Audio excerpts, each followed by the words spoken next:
से करके आना सीगा। You had plenty of time, ठीक है, सैटरडे संडे ਤੁਹਾਡੇ ਕੋਲ ਹੀ ਸੀ।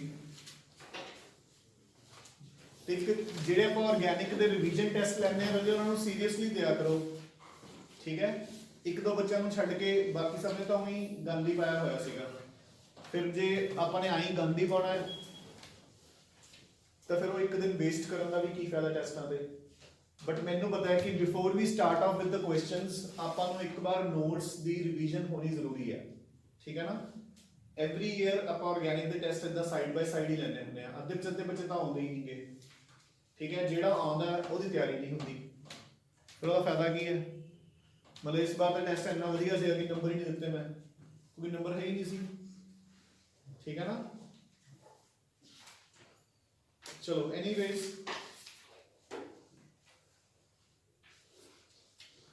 ਬਟ ਜਿਹੜੇ ਬੱਚੇ ਆਰਗੈਨਿਕ ਦੇ ਟੈਸਟ ਰਿਵਾਈਜ਼ ਕਰਕੇ ਦੇਈ ਜਾ ਰਹੇ ਨੇ they will be at a huge advantage, ਠੀਕ ਹੈ ਨਾ। ਹੁਣ ਆਪਣੇ ਕੋਲ ਸਿਰਫ ਕਾਰਬੋਕਸਿਲਿਕ ਐਸਿਡ ਦਾ ਟੈਸਟ ਹੋ ਗਿਆ ਸੀਗਾ ਨਾ, ਐਲਡੀਹਾਈਡ ਐਂਡ ਕੀਟੋਨਸ ਦਾ ਹੋਇਆ ਸੀ, ਠੀਕ ਹੈ। ਚਲੋ ਆਪਾਂ ਸਰਫੇਸ ਕੈਮਿਸਟਰੀ ਤੋਂ ਬਾਅਦ ਕਾਰਬੋਕਸਿਲਿਕ ਐਸਿਡ ਦਾ ਟੈਸਟ ਹੋਊਗਾ, ਉਸ ਤੋਂ ਬਾਅਦ ਅਮੀਨਸ ਦਾ, ਤੇ ਉਸ ਤੋਂ ਬਾਅਦ ਆਪਣੇ ਟੈਸਟ ਖਤਮ ਹੋ ਗਏ, ਠੀਕ ਹੈ। ਤੇ ਫਿਰ ਇੱਕ ਟੈਸਟ ਆਪਣਾ ਕੰਬਾਈਨਡ ਹੋਊਗਾ ਫਰੋਮ ਫਿਜ਼ੀਕਲ ਕੈਮਿਸਟਰੀ, ਪਹਿਲੇ 5 ਚੈਪਟਰਸ, ਠੀਕ ਹੈ ਨਾ। ਇਹ ਪਹਿਲਾਂ ਹੀ ਕਿਹਾ ਹੋਇਆ ਤੁਹਾਨੂੰ, ਤਾਂ ਸਟਾਰਟ ਰਿਵਾਈਜ਼ਿੰਗ, ਠੀਕ ਹੈ। ਟੌਪਿਕ 2 ਰਜੇ ਸਿਲੇਬਸ 'ਚ ਹੀ ਹੈ ਨਹੀਂ, ਤੁਹਾਨੂੰ ਪਹਿਲਾਂ ਹੀ ਦੱਸ ਚੁੱਕਿਆ। ਟੌਪਿਕ 3 ਤੇ ਆ ਜਾਓ। ਇਹਦੇ ਵਿੱਚੋਂ ਜਿਹੜੀਆਂ ਮੇਜਰ ਚੀਜ਼ਾਂ ਨੇ ਉਹ ਮੈਂ ਤੁਹਾਨੂੰ ਦੱਸ ਦਵਾਂ ਇੱਕ ਵਾਰ।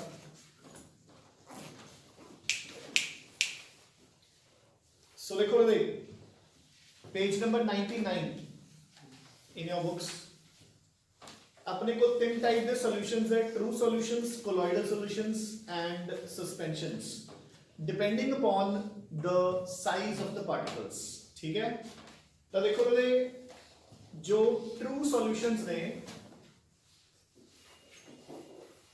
सारा का सारा चैप्टर इंटरलिंक्ड है। इस तो बाद मतलब आप रट्टा नहीं मारना कोलॉइड्स नू, इट्स वेरी मच अंडरस्टैंडेबल, क्योंकि जिथे थोड़ी थ्योरी ज्यादा आ जाती है, खास तौर पे नॉन मेडिकल वाले स्टूडेंट्स उन्होंने घोटे मारना चाहते होंगे, ठीक है ना, क्योंकि मेडिकल वालों तो आदत पई होंदी है थ्योरी पढ़न दी, ठीक है। सो रट्टा मारने वाली इहदे कोई गल नहीं, सारा अंडरस्टैंडिंग वाला चैप्टर ही है। सो देखो true solutions, particle size very small, colloids particle size larger, and suspensions particle size very large, ठीक है। तो हम जो अपन प्रॉपर्टीज पूछिया जाती है इन्हां दियां, ठीक है। देखो जो डिफ्यूजन की गल आवे, they will diffuse the fastest, slower, slowest। जे अपन फिल्टरेबिलिटी आवे, they can be easily filtered, normal filter paper जिवें कि मिट्टी, ठीक है ना। ਇਹ ਆਪਾਂ ਨਾਰਮਲ ਫਿਲਟਰ ਪੇਪਰਸ ਨਾਲ ਫਿਲਟਰ ਆਊਟ ਨਹੀਂ ਕਰ ਸਕਦੇ, but they can be filtered by ultra filter papers. Ultra filter papers ਕੀ ਹੁੰਦੇ ਨੇ, ਦੇਖੋ ਸਿੰਪਲ ਫੰਡਾ, ਪਾਰਟੀਕਲ ਸਾਈਜ਼ ਹੀ ਵਾਲਾ ਵੱਡਾ ਬਣਾਤਾ ਹੈ ਨਾ, ਡਨ, ठीक है। सो देखो these are your, let it be, this is your filter paper, ठीक है। एक नॉर्मल फिल्टर पेपर जिस दे विच पोर साइज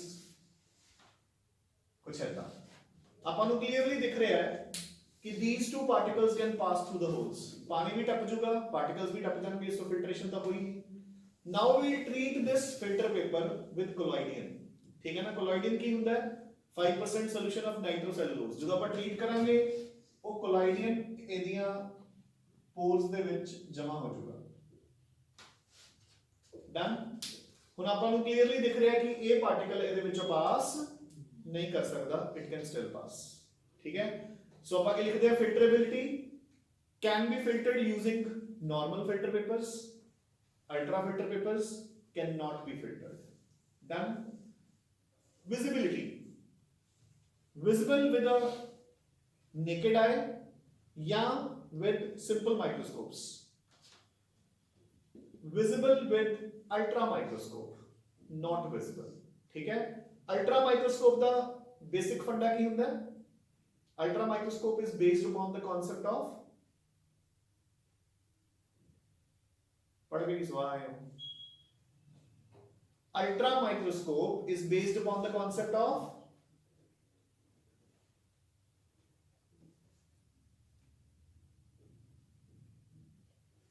हाँ जी, बस वधिया सुबह सुबह नहा धो के सोने सोने बन के वधिया वधिया कपड़े पा के आ जाया करो, है ना कि नहीं?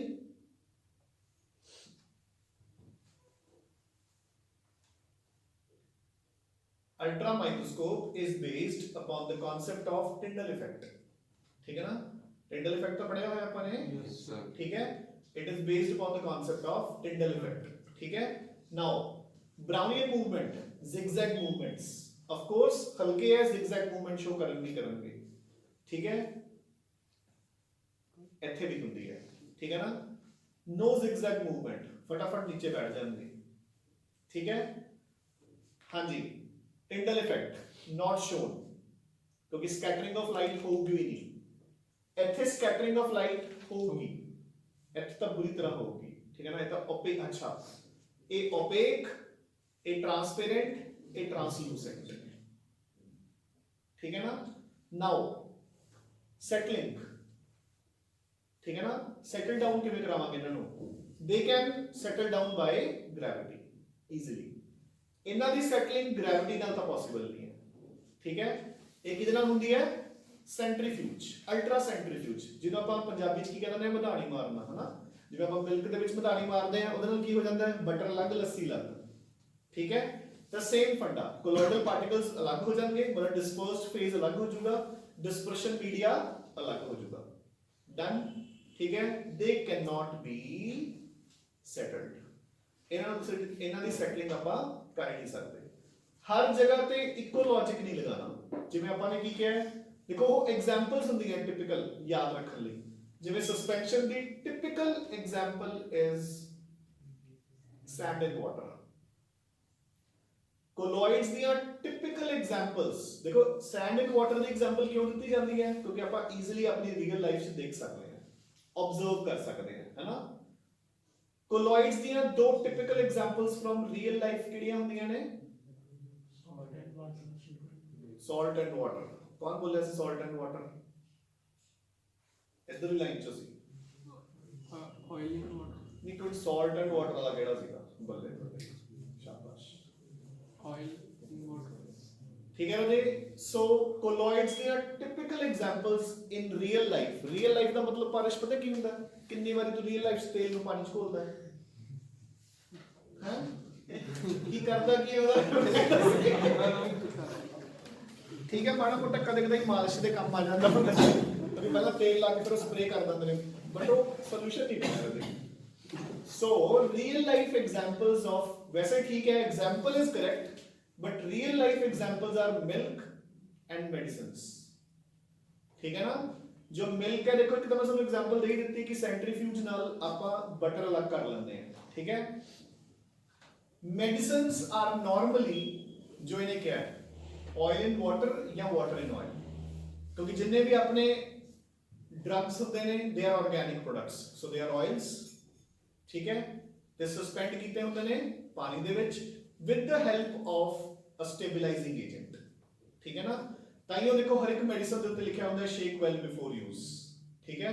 ਤੇ ਇਸੇ ਕਰਕੇ ਜਦੋਂ ਤੁਸੀਂ ਮੈਡੀਸਨ ਨੂੰ ਲੈਂਦੇ ਹੋ ਤੁਹਾਨੂੰ ਕੋਈ ਜਲਦੀ ਨਹੀਂ ਹੁੰਦੀ, ਠੀਕ ਹੈ ਨਾ? ਮਤਲਬ ਦੇਖੋ ਤੁਸੀਂ ਸੈਂਡ ਐਂਡ ਵਾਟਰ ਦੇਖੋ, ਤੁਸੀਂ ਜਿੰਨਾ ਮਰਜ਼ੀ ਬਾਲਟੀ ਨੂੰ ਹਿਲਾ ਦਿਓ ਪੋਚਾ ਮਾਰਨ ਤੋਂ ਬਾਅਦ, ਠੀਕ ਹੈ? ਤੇ ਆਪਾਂ ਫਟਾਫਟ ਡੋਲ ਦਿੰਦੇ ਆ, ਬਟ ਫਿਰ ਵੀ ਬਾਲਟੀ ਦੇ ਨੀਚੇ ਮਿੱਟੀ ਲੱਗੀ ਰਹਿ ਜਾਂਦੀ ਹੈ, because it settles down very fast. ਜਦਕਿ shake well before use, medicine ਨੂੰ ਸ਼ੇਕ ਕਰਨ ਤੋਂ ਬਾਅਦ ਜਦੋਂ ਉਹ ਇੱਕ ਸੋਲੂਸ਼ਨ ਬਣ ਜਾਂਦਾ ਹੈ, ਆਪਾਂ ਨੂੰ ਕੋਈ ਕਾਹਲ ਨਹੀਂ ਹੁੰਦੀ ਕਿ ਫਟਾਫਟ ਮੈਡੀਸਨ ਪਾ ਲਓ, ਇੱਕ ਪਹਿਲਾਂ ਵੀ ਨੀਚੇ ਬੈਠ ਜਾਏ, ਹੈ ਨਾ? It can be easily done, ਠੀਕ ਹੈ? ਉਸ ਤੋਂ ਬਾਅਦ ਜਦੋਂ ਤੁਸੀਂ ਬੋਟਲ ਨੂੰ ਰੱਖ ਦਿੰਦੇ ਹੋ ਤਾਂ ਅੱਧੇ ਘੰਟੇ ਬਾਅਦ ਉਹ ਦੁਬਾਰਾ ਸੈਟਲ ਡਾਊਨ ਹੋ ਜਾਂਦੀ ਹੈ। ਆਬਜ਼ਰਵ ਕੀਤਾ ਹੋਊਗਾ ਇਹਦਾ ਕੁਝ, ਠੀਕ ਹੈ? ਟਰੂ ਸੋਲੂਸ਼ਨਸ ਦੇ ਨੈਵਰ ਐਵਰ ਸੈਟਲ ਡਾਊਨ, ਠੀਕ ਹੈ ਨਾ? ਸੋ ਜਿੰਨੀਆਂ ਵੀ ਇਹ ਪ੍ਰੋਪਰਟੀਜ਼ ਹੈ, ਠੀਕ ਹੈ, ਜਿੰਨੀਆਂ ਵੀ ਇਹ ਪ੍ਰੋਪਰਟੀਜ਼ ਨੇ, ਇੱਧਰ ਇੱਕ ਐਕਸਟ੍ਰੀਮ ਹੈ, ਇੱਧਰ ਇੱਕ ਐਕਸਟ੍ਰੀਮ ਹੈ, ਇਹ ਸੈਂਟਰ ਤੇ ਹੈ। ਜਿੰਨੀਆਂ ਵੀ ਪ੍ਰੋਪਰਟੀਜ਼ ਆਬਜ਼ਰਵ ਕਰੋਗੇ, ਚਾਹੇ ਆਪਾਂ ਉਹ ਸੈਟਲਿੰਗ ਆਬਜ਼ਰਵ ਕਰੀਏ, ਚਾਹੇ ਆਪਾਂ ਵਿਜ਼ਿਬਿਲਿਟੀ ਆਬਜ਼ਰਵ ਕਰੀਏ, ਚਾਹੇ ਫਿਲਟਰੇਬਿਲਿਟੀ ਆਬਜ਼ਰਵ ਕਰੀਏ, ਹਨਾ। ਇੱਥੇ ਵਿਚਕਾਰ ਹੁਣ ਦੇਖੋ ਫਿਲਟਰੇਬਿਲਿਟੀ, ਇਹ ਨਾਰਮਲ ਫਿਲਟਰ ਪੇਪਰ ਨਾਲ ਹੀ ਹੋ ਗਿਆ, ਇਹ ਅਲਟਰਾ ਫਿਲਟਰ ਪੇਪਰ ਨਾਲ ਇਹ ਹੋ ਹੀ ਨਹੀਂ ਸਕਦਾ। ਡਿਫਿਊਜ਼ਨ ਵੈਰੀ ਫਾਸਟ, ਸਲੋਐਸਟ ਵਿਚਕਾਰ, ਠੀਕ ਹੈ। ਸੈਟਲਿੰਗ ਡਾਊਨ ਈਜ਼ੀਲੀ ਸੈਟਲ ਹੋ ਜਾਣਗੇ, ਇਹ ਹੁੰਦੇ ਹੀ ਨਹੀਂ। ਇਹ ਜਾਂ ਤਾਂ ਸੈਂਟਰੀਫਿਊਜ ਨਾਲ ਹੋਣਗੇ ਤੇ ਜਾਂ ਫਿਰ ਆਫਟਰ ਸਮ ਟਾਈਮ ਅਰਮਾਨ ਦੇ ਘਰੇ ਹੋ ਜਾਂਦੇ ਹੁੰਦੇ ਆ ਨੂਨ ਸੈਟ, ਹਨਾ ਅਰਮਾਨ, ਠੀਕ ਹੈ, ਠੀਕ ਹੈ। ਸੋ ਇਹ ਅੱਛਾ, ਜਿਹੜੀ ਵੀ ਆਪਾਂ ਐਗਜ਼ਾਮਪਲਸ ਲੈਂਦੇ ਆ ਉਹ ਆਪਣੀਆਂ ਜਸਟ ਇੱਕ ਟਿਪੀਕਲ ਐਗਜ਼ਾਮਪਲ ਹੁੰਦੀ ਹੈ, they are not applicable everywhere, ਠੀਕ ਹੈ ਨਾ। ਹੁਣ ਆਪਾਂ ਇਹ ਨਹੀਂ ਕਹਿ ਸਕਦੇ ਕਿ ਜੇ ਮਿੱਟੀ ਆਪਾਂ ਨੂੰ ਵਿਜ਼ੀਬਲ ਆਈਜ਼, ਆਪਾਂ ਨੇ ਕੀ ਕਿਹਾ ਵੀ ਜਾਂ ਤਾਂ ਵਿਜ਼ੀਬਲ ਨੇਕਡ ਆਈ ਦੇ ਨਾਲ ਤੇ ਜਾਂ ਫਿਰ ਮਾਈਕਰੋਸਕੋਪ ਦੇ ਨਾਲ, ਸਿੰਪਲ ਮਾਈਕਰੋਸਕੋਪ। ਤਾਂ ਮਿੱਟੀ ਨੂੰ ਦੇਖਣ ਲਈ ਆਪਾਂ ਨੂੰ ਸਿੰਪਲ ਮਾਈਕਰੋਸਕੋਪ ਦੀ ਲੋੜ ਨਹੀਂ ਹੈਗੀ। ਡਨ। ਏਦਾਂ ਹੀ ਜਦੋਂ ਆਪਾਂ ਮਿਲਕ ਦੀ ਗੱਲ ਕਰਦੇ ਹਾਂ ਤਾਂ ਆਪਾਂ ਸਿਰਫ ਮਿਲਕ ਦੀ ਗੱਲ ਕਰ ਰਹੇ ਹਾਂ। ਨਾਟ ਐਵਰੀ ਮੈਡੀਸਨ ਕਮਸ ਅੰਡਰ ਦਿਸ ਕੈਟੇਗਰੀ। ਹੁਣ ਇਹ ਨਹੀਂ ਹੈ ਕਿ ਤੁਸੀਂ ਕੱਲ ਆ ਕੇ ਕਹੋ ਕਿ ਸਰ ਸਾਡੇ ਵਾਲੀ ਬੋਟਲ ਦਾ ਸ਼ੇਕ ਵੈਲ ਬਿਫੋਰ ਯੂਜ਼ ਲਿਖੇਗੀ, ਹਨਾ, ਠੀਕ ਹੈ। ਜਾਂ ਮੈਨੂੰ ਅੱਧਾ ਘੰਟਾ ਤੁਸੀਂ ਕਿਹਾ ਸੀਗਾ, ਮੈਂ ਤਾਂ ਘੰਟਾ, 1.5 ਘੰਟਾ, 2 ਘੰਟੇ ਤੱਕ ਝਾਕੀ ਗਿਆ, ਠੀਕ ਹੈ, ਨਾਲ ਤਾਂ ਮੇਰਾ ਟਾਈਮ ਖਰਾਬ ਹੋਇਆ, ਨਾਲੇ ਉਹ ਸੈਟਲ ਨਹੀਂ ਹੋਈ। ਇਹ ਹੁੰਦਾ ਹੈ, ਕਈ ਬੱਚੇ ਹੁੰਦੇ ਨੇ, ਹਨਾ। ਉਹ ਇੱਕ ਦਿਨ ਮੈਨੂੰ ਇੱਕ ਬੱਚਾ ਆ ਕੇ ਕਹਿੰਦਾ ਇਹਦੇ ਵਿੱਚ ਹੀ ਆਪਾਂ ਕਰਾਂਗੇ ਪ੍ਰਿਸਿਪੀਟੇਸ਼ਨ ਦੇ ਚੈਪਟਰ ਅੰਡਰ, ਵੀ ਜਦੋਂ ਆਪਾਂ ਕੋਈ ਇਲੈਕਟ੍ਰੋਲਾਈਟ ਪਾ ਦਿੰਦੇ ਆ, ਕਿਉਂਕਿ ਦੇਖੋ ਐਵਰੀ ਕੋਲੋਇਡਲ ਸੋਲੂਸ਼ਨ, ਦੇਖੋ ਸਟੇਬਿਲਿਟੀ ਕਿਉਂ ਹੁੰਦੀ ਹੈ। ਹੁਣ ਤੁਸੀਂ ਕਹੋਗੇ ਕਿ ਸਰ ਫਿਰ ਇਹ ਸਟੇਬਲ ਕਿਉਂ ਰਹਿੰਦਾ ਹੈ? ਦੋ ਰੀਜ਼ਨਸ, ਇੱਕ ਤਾਂ ਆਪਾਂ ਨਾ ਸਟੇਬਲਾਈਜ਼ਿੰਗ ਏਜੰਟ ਪਾਉਂਦੇ ਆ, ਦੂਸਰਾ ਰੀਜ਼ਨ ਜੋ ਅੰਦਰੂਨੀ ਰੀਜ਼ਨ ਹੈ। ਦੇਖੋ ਸਟੇਬਲਾਈਜ਼ਿੰਗ ਏਜੰਟ ਤੁਸੀਂ ਪਾਉਂਦੇ ਹੋ, ਉਹ ਐਕਸਟਰਨਲ ਰੀਜ਼ਨ ਹੈ। ਅੰਦਰੂਨੀ ਰੀਜ਼ਨ ਕੀ ਹੈ ਕਿ ਐਵਰੀ ਕੋਲੋਇਡਲ ਪਾਰਟੀਕਲ, ਚਾਹੇ ਕੋਈ ਵੀ ਕੋਲੋਇਡਲ ਪਾਰਟੀਕਲ ਹੈ, it bears some charge, either positive or negative। ਜਿੱਦਾਂ ਕਿ ਅਗਰ ਇਹੀ ਸੋਲ ਮੇਰੇ ਕੋਲ ਫੈਰਿਕ ਹਾਈਡਰੋਕਸਾਈਡ ਦਾ ਹੋਊਗਾ ਤਾਂ ਇਹ ਸਾਰੇ ਪੋਜ਼ਿਟਿਵ ਹੋਣਗੇ। ਅਗਰ ਇਹੀ ਸੋਲ ਮੇਰੇ ਕੋਲ ਕੋਈ ਸਲਫਾਈਡ ਹੋਊਗਾ ਤੇ ਜਾਂ ਮੈਟਲ ਹੋਊਗਾ ਜਿਵੇਂ ਕਿ 골ਡ, ਸਿਲਵਰ, ਤਾਂ ਇਹ ਸਾਰੇ ਨੈਗੇਟਿਵ ਹੋਣਗੇ। You getting a point. ਹੁਣ ਸਪੋਜ਼ ਇਹ 골ਡ ਦਾ ਸੋਲ ਹੈ ਜਾਂ ਸਲਫਾਈਡ ਹੈ ਤਾਂ ਇਹ ਸਾਰੇ ਆਰ ਨੈਗੇਟਿਵ ਇਨ ਚਾਰਜ। ਤਾਂ ਆਫ ਕੋਰਸ ਜਦੋਂ ਇਹ ਇਕੱਠੇ ਹੋਣ ਦੀ ਕੋਸ਼ਿਸ਼ ਕਰਨਗੇ ਇਹਨਾਂ ਚ ਰਿਪਲਸ਼ਨ ਹੋਊਗੀ ਤੇ ਦੂਰ ਚਲੇ ਜਾਣਗੇ। That charge is responsible for their stability. ਤੇ ਇਸੇ ਕਰਕੇ ਜਦੋਂ ਆਪਾਂ ਕੋਲੋਇਡਲ ਚਾਰਜ ਨੂੰ, ਕੋਲੋਇਡਲ ਪਾਰਟੀਕਲ ਨੂੰ ਕਿਸੇ ਇਲੈਕਟ੍ਰੋਲਾਈਟ ਨਾਲ ਟਰੀਟ ਕਰਦੇ ਹਾਂ, ਠੀਕ ਹੈ, ਤਾਂ ਉਹ ਆਪੋਜ਼ਿਟਲੀ ਚਾਰਜਡ ਪਾਰਟੀਕਲਸ ਨੂੰ ਆਪਦੇ ਉੱਪਰ ਅਟਰੈਕਟ ਕਰਕੇ ਨਿਊਟਰਲ ਹੋ ਕੇ ਨੀਚੇ ਬੈਠ ਜਾਂਦਾ। ਮੇਰੀ ਗੱਲ ਸਮਝ ਗਏ ਨਾ। ਤਾਂ ਲੜਕਾ ਇੱਕ ਦਿਨ ਨੂੰ ਆ ਕੇ ਕਹਿੰਦਾ ਸਰ ਮੈਂ ਕੱਲ ਚਮਚਾ ਬਾਈ ਚਮਚਾ ਨੂਨ ਦਾ ਦੁੱਧ ਚ ਪਾਈ ਗਿਆ ਤੇ ਉਹਨੂੰ ਖੋਈ ਗਿਆ। ਕਹਿੰਦਾ ਨੀਚੇ ਤਾਂ ਕੁਝ ਨਹੀਂ ਬੈਠਾ। ਮਤਲਬ ਨਾਟ ਐਵਰੀ ਰਿਐਲਿਟੀ ਦੀ ਗੱਲ ਹੈ। 2014 ਬੈਚ ਨਵਜੋਤ ਸਿੰਘ, ਠੀਕ ਹੈ।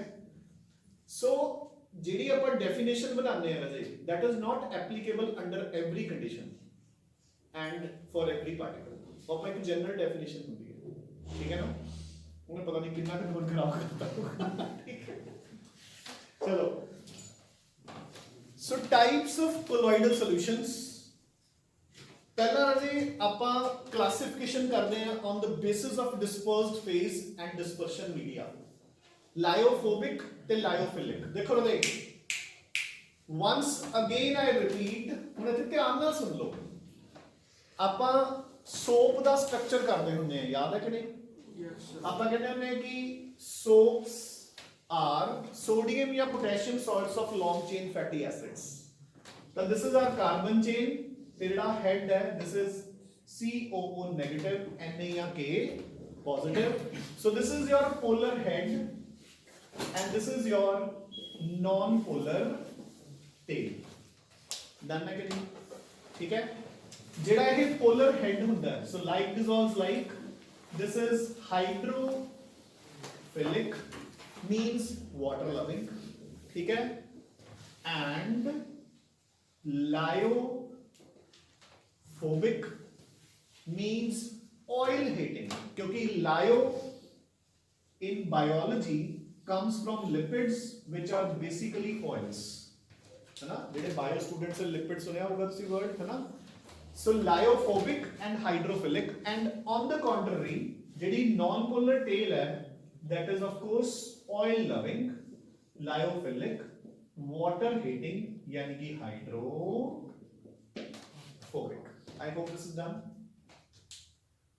ठीक है राजे। ਤਾਂ ਆਪਾਂ mechanism of action of soap ਚਲੋ ਇਹਦੇ ਨਾਲ ਕਰਨਾ ਤਾਂ ਪਊਗਾ ਹੀ ਹੈ ਨਾ। ਤਾਂ ਇੱਕ ਸੋਪ ਕਿਵੇਂ ਐਕਟ ਕਰਦੀ ਹੈ, ਸੋਪ ਕਮਸ ਅੰਡਰ, ਅੱਛਾ ਚਲੋ ਇੱਕ ਚੀਜ਼ ਹੋਰ ਇਹਦੇ ਨਾਲ ਹੀ ਸਮਝ ਲਓ। ਪਹਿਲਾਂ ਇਹ ਵਾਲੀ ਕਲਾਸੀਫਿਕੇਸ਼ਨ ਤੇ ਆਪਾਂ ਬਾਅਦ ਚ ਆਉਂਦੇ ਹਾਂ। ਫਿਰ ਅਗਲੀ ਕਲਾਸੀਫਿਕੇਸ਼ਨ ਹੁੰਦੀ ਹੈ ਰਾਜੇ on the basis of nature of particles. ਦੇਖੋ ਜਿਹੜੀ ਪਹਿਲੀ ਕਲਾਸੀਫਿਕੇਸ਼ਨ ਆਪਾਂ ਨੇ ਹੁਣੇ ਕੀਤੀ ਹੈ ਉਹ ਹੈਗੀ ਹੈ types of forces between dispersed phase ਤੇ ਡਿਸਪਰਸ਼ਨ ਮੀਡੀਆ। ਇੱਕ ਹੁੰਦੀ ਹੈ ਟਾਈਪਸ ਆਫ ਪਾਰਟੀਕਲਸ, ਤਿੰਨ ਟਾਈਪ ਦੀ। ਦੇਖੋ multi molecular, macromolecular and associated colloids। ठीक है, ਹੁਣ ਦੇਖੋ ਰਾਜੇ अगेन ਆਪਾਂ ਨੇ ਆ ਕੀਤੇ ਹੈ colloids। देखो जे मैं ट्रू सॉल्यूशन ਨੂੰ colloidal solution ਦੇ ਵਿੱਚ ਕਨਵਰਟ ਕਰਨਾ ਹੈ ਤਾਂ ਮੈਨੂੰ ਕੀ ਕਰਨਾ ਪਊਗਾ, ਬਹੁਤ ਸਾਰੇ ਕ੍ਰਿਸਟਲਸ ਦੇ ਪਾਰਟੀਕਲਸ ਨੂੰ ਐ ਜੋੜਨਾ ਪਊਗਾ। ਕਿੰਨੀ ਦੇਰ ਤੱਕ ਜੋੜਨਾ ਪਊਗਾ, ਜਿੰਨੀ ਦੇਰ ਤੱਕ ਇਹ ਸੇਮ ਸਾਈਜ਼ ਦੇ ਨਹੀਂ ਹੋ ਜਾਂਦੇ।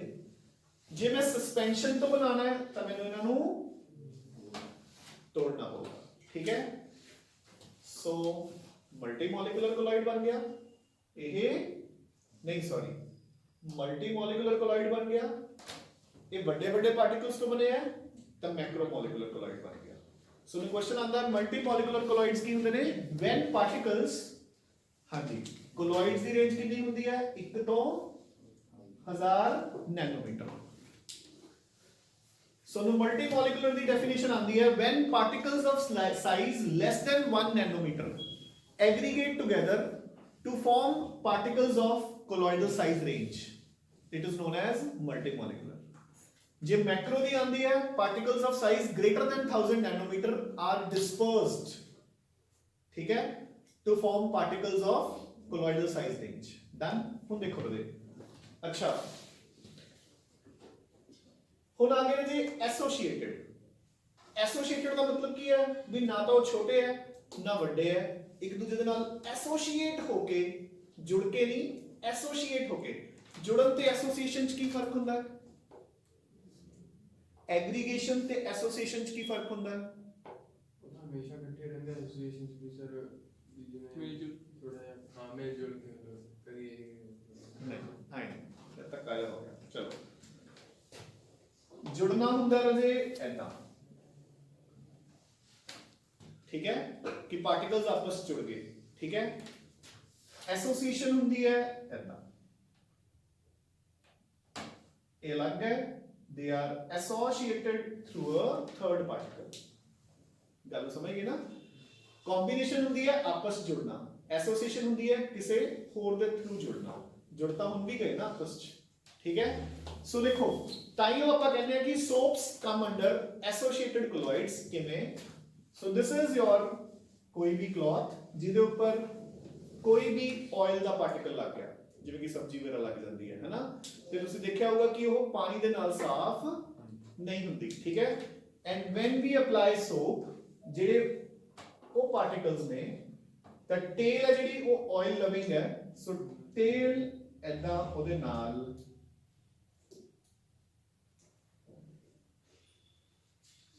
ਜੁੜ ਜਾਂਦੀ ਹੈ। ਇਹ ਜਿਹੜਾ ਪਾਰਟੀਕਲ ਬਣ ਗਿਆ, this is known as micelle, and this micelle comes under colloidal range। ਤਾਂ associated colloids ਦੀ definition ਕੀ ਹੁੰਦੀ ਹੈ? ਦੇਖੋ the particles which behave as normal crystalloids under low concentrations but come under colloidal range when they get associated with each other। done। associate होके at high concentration वो colloidal range आ जाते हैं। ਹੁਣ देखो soap ਕਿਵੇਂ remove ਕਰੂਗੀ, ਆਪਾਂ soap apply ਕਰਨ ਤੋਂ ਬਾਅਦ, ਰਗੜਨ ਤੋਂ ਬਾਅਦ ਅਗਲਾ ਸਟੈਪ ਕੀ ਹੁੰਦਾ ਹੈ, ਪਾਣੀ ਪਾਤਾ ਹੈ ਨਾ, ਤਾਂ ਪਾਣੀ heads ਦੇ ਨਾਲ ਜੁੜ ਜੂਗਾ। ਉਸ ਤੋਂ ਬਾਅਦ ਆਪਾਂ ਕੱਪੜੇ ਨੂੰ ਕੀ ਕਰ ਦਿੰਦੇ ਆ, ਸਕੁਈਜ਼, ਨਿਚੋੜ ਦਿੰਦੇ ਆ, ਰਿੰਗ ਆਊਟ ਕਰਦੇ ਆਪਾਂ ਪਾਣੀ ਨੂੰ।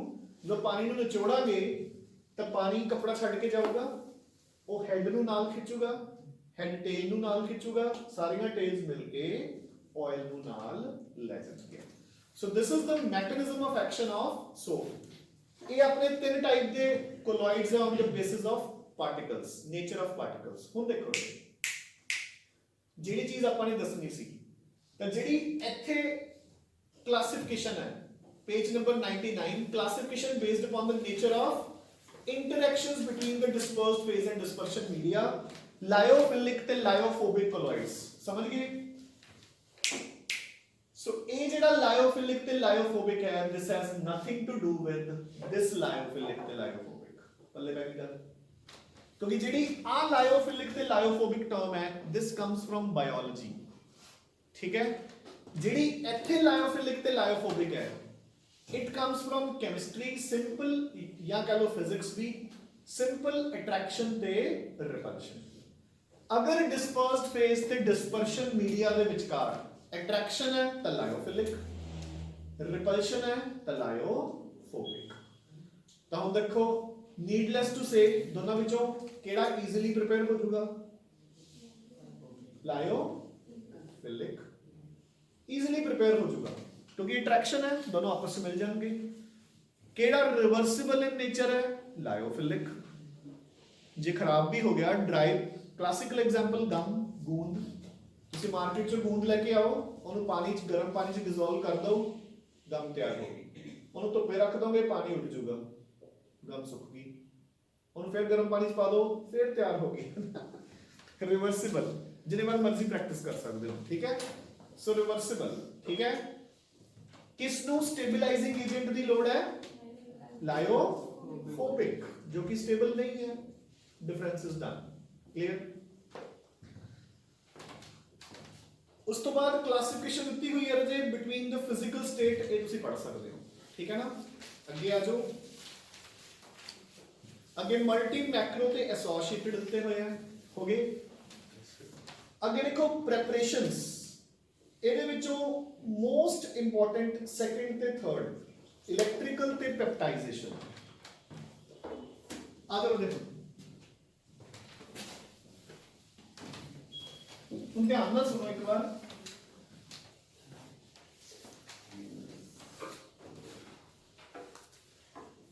ਦੇਖੋ ਉਹਦੇ ਪ੍ਰੈਪਰੇਸ਼ਨਸ ਆਫ ਕੋਲੋਇਡਲ ਸੋਲੂਸ਼ਨਸ। ਹੁਣੇ ਅਗੇਨ ਇਹ ਤਾਂ ਸਾਰਾ ਚੈਪਟਰ ਲਿੰਕਡ ਹੋਊਗਾ। ਦੇਖੋ ਕਿਵੇਂ ਆਪਾਂ ਕੋਲੋਇਡਲ ਸੋਲੂਸ਼ਨ ਨੂੰ ਪ੍ਰਿਪੇਅਰ ਕਿਵੇਂ ਕਰਾਂਗੇ।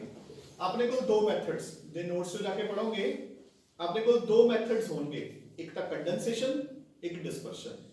ਸੋ ਇਹਨਾਂ ਦੀ ਕੀ ਹੋ ਰਹੀ ਹੈ? ਕੰਡੈਂਸੇਸ਼ਨ ਜੁੜ ਰਹੇ ਹੈ, ਇੱਥੇ ਕੀ ਹੋ ਰਹੀ ਹੈ? ਡਿਸਪਰਸ਼ਨ ਟੁੱਟ ਰਹੇ ਹੈ, ਹੈਨਾ? ਇਹਨਾਂ ਨੂੰ ਡਿਸਪਰਸ ਕਰਨ ਦੇ ਮੇਰੇ ਕੋਲ ਦੋ ਮੇਨ ਮੈਥਡਸ ਹੈ, ਇੱਕ ਇਲੈਕਟ੍ਰੀਕਲ ਤੇ ਇੱਕ ਪੈਪਟਾਈਜ਼ੇਸ਼ਨ। ਡਨ? ਹੁਣ ਦੇਖੋ ਮੈਂ ਇਲੈਕਟ੍ਰੀਕਲ ਚ ਕੀ ਕਰੂੰਗਾ, ਇੱਧਰ ਦੇਖੋ। ਇਹ ਯਾਦ ਰੱਖਣਾ ਹੈ ਜਦੋਂ ਮੈਥਡਸ ਕਰੋਗੇ ਕਿ ਇਲੈਕਟ੍ਰੀਕਲ ਆਪਾਂ ਮੇਨਲੀ ਕਿਹੜੇ ਸੋਲ ਨੂੰ ਤਿਆਰ ਕਰਨ ਲਈ ਯੂਜ਼ ਕਰਦੇ ਹਾਂ। ਕਿਹੜੇ ਸੋਲ ਲਈ? ਕਿਉਂਕਿ ਆਪਾਂ ਨੇ ਕੈਥੋਡ ਐਨੋਡ ਬਣਾਉਣਾ ਹੋਊਗਾ। ਠੀਕ ਹੈ? ਤਾਂ ਉਹ ਆਪਾਂ ਯੂਜ਼ ਕਰਦੇ ਹਾਂ ਮੈਟਲਸ ਦੇ ਸੋਲ ਬਣਾਉਣ ਲਈ। ਠੀਕ ਹੈ? ਇੱਧਰ ਦੇਖੋ ਹੁਣ ਧਿਆਨ ਨਾਲ, ਕੁਝ ਵੀ ਨਹੀਂ ਹੈ। ਆਪਾਂ ਜਿਹੜੇ ਵੀ ਸੋਲਵੈਂਟ ਜਿਹਨੂੰ ਆਪਾਂ ਕਹਿੰਦੇ ਆ ਇੱਥੇ ਡਿਸਪਰਸ਼ਨ ਮੀਡੀਆ, ਜਿਹੜੇ ਵੀ ਡਿਸਪਰਸ਼ਨ ਮੀਡੀਆ ਸੋਲ ਬਣਾਉਣਾ ਹੈ, ਉਹ ਡਿਸਪਰਸ਼ਨ ਮੀਡੀਆ ਲੈਣੇ ਆ। ਉਸ ਦੇ ਵਿੱਚ ਜਿਹੜੇ ਮੈਟਲ ਦਾ ਸੋਲ ਬਣਾਉਣਾ ਹੈ, ਚਾਹੇ 골ਡ ਚਾਹੇ ਸਿਲਵਰ, ਉਹਦੀਆਂ ਆਰਕਸ ਬਣਾ ਲੈਂਦੇ ਆ, ਇਲੈਕਟ੍ਰੋਡਸ ਕਹ ਲਓ, ਇਲੈਕਟ੍ਰਿਕ ਸਪਲਾਈ, ਤੇ ਅੰਡਰ ਵੈਰੀ ਹਾਈ ਵੋਲਟੇਜ ਆਪਾਂ ਬਿਜਲੀ ਸਪਲਾਈ ਕਰਦੇ ਹਾਂ। Electricity is also farm of energy. ਇਹ ਤਾਂ ਪਤਾ ਹੀ ਹੈ ਨਾ ਆਪਾਂ ਨੂੰ। ਆਪਣੇ ਜਿਹੜੇ ਆ ਸਵਿਚਸ ਹੁੰਦੀਆਂ ਨੇ, ਇਹ ਬੈਕਲਾਈਟ ਦੀਆਂ ਬਣੀਆਂ ਹੁੰਦੀਆਂ, ਵਿਚ is a poor conductor of electricity. Bakelite is a poor conductor of electricity। ਕਿਹੜੇ ਚੈਪਟਰ ਚ ਪੜਿਆ ਸੀ ਆਪਾਂ ਨੇ ਬੈਕਲਾਈਟ? ਐਲਡੀਹਾਈਡ 2 ਨਹੀਂ, ਚਲੋ ਗੁੱਡ। ਹਾਂ, ਐਲਡੀਹਾਈਡਸ, ਕਿਉਂਕਿ ਫਾਰਮੈਲਡੀਹਾਈਡ ਤੇ ਫਿਨੋਲ ਮਿਲ ਕੇ, ਸੋ ਐਲਕੋਹਲ ਤੇ ਐਲਡੀਹਾਈਡ, ਸੋ ਫਾਰਮੈਲਡੀਹਾਈਡ ਤੇ ਫਿਨੋਲ ਮਿਲ ਕੇ ਬੈਕਲਾਈਟ ਬਣਾਉਂਦੇ ਆ। ਗੁੱਡ, ਹੈਨਾ? So bakelite is a poor conductor of electricity. But ਅਗਰ ਕੋਈ ਸਪੋਜ਼ ਆਪਣਾ ਫੈਨ, ਟਿਊਬਲਾਈਟ ਜਾਂ ਕੋਈ ਅਪਲਾਇੰਸ ਬਹੁਤ ਦੇਰ ਤੱਕ ਚੱਲਦਾ ਰਹੇ ਤਾਂ ਸਵਿਚ ਗਰਮ ਹੋ ਜਾਂਦਾ ਹੁੰਦਾ। ਇਹ ਤਾਂ ਪਤਾ ਨਾ ਆਪਾਂ ਨੂੰ। हालांकि पुअर कंडक्टर है। ठीक है ना? तो देखो electricity is also form of energy. ਤੁਸੀਂ ਬਹੁਤ ਹਾਈ ਵੋਲਟੇਜ ਤੇ એનર્ਜੀ ਦਿਓਗੇ। ਕਿੰਨੀ ਹਾਈ ਵੋਲਟੇਜ? ਕਿ ਇੰਨੀ એનર્ਜੀ ਤੇ ਇੰਨੀ ਹੀਟ ਪ੍ਰੋਡਿਊਸ ਹੋਵੇ ਜਿਹੜੀ ਕਿ ਸਫੀਸ਼ੀਐਂਟ ਹੈ ਇਸ ਮੈਟਲ ਨੂੰ ਡਾਇਰੈਕਟਲੀ ਵੇਪਰਸ ਚ ਕਨਵਰਟ ਕਰਨ ਲਈ। ਇਹ ਗੜੇਗਾ ਪੁਆਇੰਟ। ਆਪਾਂ ਨੇ ਇਸ ਨੂੰ ਲਿਕੁਇਫਾਈ ਨਹੀਂ ਕਰਨਾ, ਮੈਲਟਿੰਗ ਪੁਆਇੰਟ ਨਹੀਂ, ਇਹਨੂੰ ਸਿੱਧਾ ਸਬਲਾਈਮ ਕਰਨਾ ਹੈ। ਠੀਕ ਹੈ?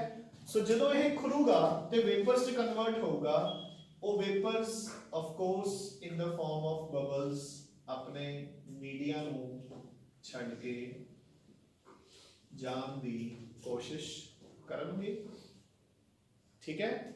But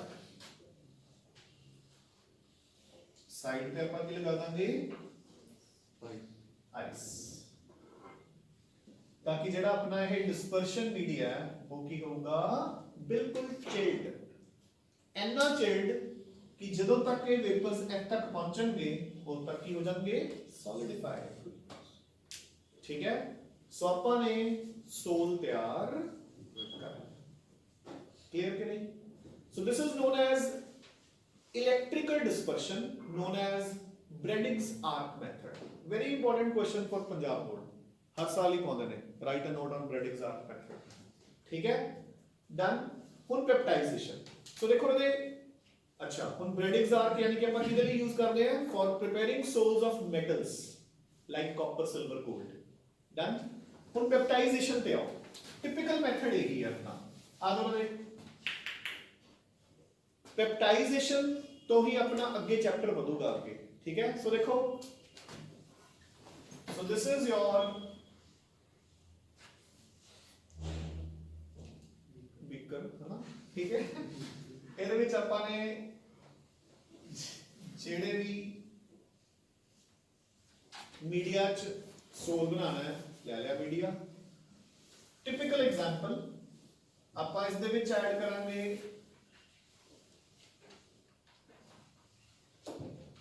ferric chloride, clear. चाहे वाटर पा दो चाहे NaOH पा दो, ठीक है, वाटर के विच हैगा ही है। सो 3 मॉलिक्यूल्स, HCl गया बाहर, फेरिक हाइड्रोक्साइड का बन गया सोल। डन। सोल तैयार हो गया अपने को। ये सोल जो बनूगा रे ये बन बन के नीचे बैठी जाऊगा in the form of aggregates,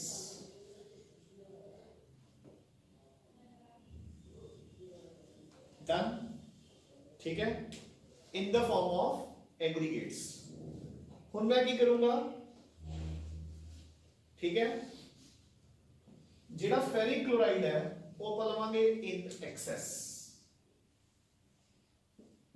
excess मतलब कि जितना अवेलेबल वाटर ना रिएक्ट कर सकता कर गया, बाकी एक्सेस हो गया। नाउ अपन ने हुणे की किया सी कि every colloidal particle has a property of having a particular charge. वो चार्ज ओदे कोल कित्थों आंदा रहे, देखो इटा एग्रीगेट्स बन गए, अपनी डेफिनेशन के अकॉर्डिंग तो एग्रीगेट बनने नहीं चाहिए सी क्योंकि रिपेल होंगे एक दूसरे तो, बट हले के न्यूट्रल है। इन्ना तक आप पढ़ लिया केमिस्ट्री च, Fe3 पॉजिटिव ते OH नेगेटिव, तीन नेगेटिव ते तीन पॉजिटिव की ने न्यूट्रल। सो इटा एग्रीगेट्स बन गए। हुन की है, याद रखना है कि every colloidal particle has a property of absorbing, नहीं सॉरी एडसॉर्बिंग, ताइयों आप क्यों पढ़ रहे हैं chapter surface chemistry, adsorption. Every colloidal particle has a property of adsorbing the like charged ions from the electrolyte. Like charge का मतलब की है, इधर देखो सोल की दा फेरिक हाइड्रोक्साइड दा की तो बनया होया है Fe3+ ते OH नेगेटिव, इधर Fe3 पॉजिटिव ते Cl नेगेटिव, केड़े लाइक चार्ज केड़े लाइक आयंस हो गए Fe3 पॉजिटिव। और नेगेटिव वाले तो उल्टे है, इधर OH नेगेटिव है इधर Cl नेगेटिव है, पॉजिटिव वाले केड़े ने Fe। सो सारे Fe3 पॉजिटिव इन्हां दे ऊपर एडसॉर्ब हो जाएंगे, जदों एडसॉर्ब हो गए तो इन्हां दे ऊपर चार्ज केड़ा हो गया पॉजिटिव। तो डन के नहीं की हो गया चार्ज पॉजिटिव। सो ये जो सारे के ऊपर पॉजिटिव चार्ज आ गया तो ये सारे की करनगे एक दूसरे नु रिपेल। बस थोड़े वालों थोड़ा जा झटका देने की लोड़ है, अपने हल्का जा हिलाया and now they will disperse, repel each other and a soul will be formed. This is known as peptization. So definition says the process of the process of converting a freshly prepared PPT into colloidal solution by the addition of a suitable electrolyte. Done. What do you mean by suitable electrolyte? कि एक ऐसा electrolyte ਜਿਹਦੇ ਵਿੱਚ ਉਹਦੇ ਨਾਲ at least ਇੱਕ like ion ਹੋਵੇ, ਠੀਕ ਹੈ। ਇਸੇ ਕਰਕੇ ਦੇਖੋ ਆਪਾਂ ਨੇ ਕੀ ਕਿਹਾ ਕਿ ferric hydroxide is a positive sol, ਕਿਉਂ? ਕਿਉਂਕਿ ਇਹ ਤਾਂ ਇਲੈਕਟ੍ਰੋਲਾਈਟ ਹੈ ਹੀ ਨਹੀਂ, ਇਲੈਕਟ੍ਰੋਲਾਈਟ ਹੈ ਹੀ ਇਹਦੇ ਵਿੱਚ। ਇਸੇ ਕਰਕੇ ਆਪਾਂ ਕੀ ਕਹਿੰਦੇ ਹੁੰਦੇ ਆ ਕਿ ਜਿਹੜੇ ਸਿਲਵਰ ਦੇ ਹੈਲਾਈਡਸ ਹੁੰਦੇ ਨੇ, ਸਿਲਵਰ ਦੇ ਹੈਲਾਈਡਸ AgCl, AgBr, Agi, ਤੇ ਟਿਪੀਕਲੀ Agi, ਇਹਨਾਂ ਦੇ ਉੱਪਰ ਕਿਹੜਾ ਚਾਰਜ ਹੁੰਦਾ ਹੈ? ਕੋਈ ਵੀ। they are either positive or negative। ਦੇਖੋ ਜਿਵੇਂ ਮੈਂ ਤੁਹਾਨੂੰ ਕਿਹਾ ਕਿ ਮੈਟਲ ਦੇ ਹਾਈਡਰੋਕਸਾਈਡਸ ਪੋਜ਼ਿਟਿਵ ਹੈ, ਮੈਟਲਸ ਖੁਦ ਕੀ ਹੁੰਦੇ ਨੇ? ਨੈਗੇਟਿਵ। ਸਲਫਾਈਡਸ ਵੀ ਕੀ ਹੁੰਦੇ ਨੇ? Negative. Acidic dies negative, basic dies positive. ਇਹ ਚਾਰਟ ਬਣਿਆ ਹੋਇਆ ਤੁਹਾਡੇ ਨੋਟਸ 'ਚ, ਹੈ ਨਾ। ਤਾਂ ਸਿਲਵਰ ਦੇ ਹੈਲਾਈਡਸ ਕੈਨ ਬੀ ਨੈਗੇਟਿਵ ਔਰ ਪੋਜ਼ਿਟਿਵ, ਕਿਉਂ? ਕਿਉਂਕਿ ਇਹ ਬਣਦੇ ਕਿੱਥੋਂ ਨੇ? ਸਿਲਵਰ ਨਾਈਟ੍ਰੇਟ प्लस Ki ਤੋਂ, ਤਾਂ ਇਹ ਦੋਨੋਂ ਹੀ ਇਲੈਕਟ੍ਰੋਲਾਈਟ ਹੈ। ਜੇ ਤੁਸੀਂ ਇਹਨੂੰ ਐਕਸੈਸ ਚ ਲਓਗੇ ਤਾਂ Ag ਐਬਜ਼ੌਰਬ ਹੋ ਜਾਊਗਾ, ਪੋਜ਼ਿਟਿਵ ਬਣ ਜੂ। ਜੇ ਇਹ ਐਕਸੈਸ ਚ ਲਓਗੇ ਤਾਂ ਆਇਓਡਾਈਡ ਐਬਜ਼ੌਰਬ ਹੋ ਜਾਊਗਾ ਤੇ ਨੈਗੇਟਿਵ ਬਣ ਜੂ। ਇਹ ਕਿਹੜੇਗਾ ਪੁਆਇੰਟ ਉਹ ਡਨ ਹੈ, ਠੀਕ ਹੈ। ਸੋ ਆਪਾਂ ਨੇ ਡਿਸਪਰਸ਼ਨ ਕਰਕੇ ਕੋਲੋਇਡਲ ਸੋਲ ਤਿਆਰ ਕਰ ਲਿਆ, ਠੀਕ ਹੈ ਬੇਟੇ। ਹੁਣ ਅਗਲਾ ਮੁੱਦਾ ਕੀ ਹੈ? ਦੇਖੋ ਬੇਟੇ ਹੁਣ ਆਪਾਂ ਨੇ ਸੋਲ ਤਿਆਰ ਕਰ ਲਿਆ, ਪੈਪਟਾਈਜ਼ੇਸ਼ਨ ਵੀ ਹੋ ਗਈ, ਰਿਐਕਸ਼ਨ ਤੁਹਾਡੇ ਸਾਹਮਣੇ ਲਿਖੀ ਹੋਈ ਹੈ। ਹੁਣ ਅਗਲਾ ਮੁੱਦਾ ਕੀ ਹੈ?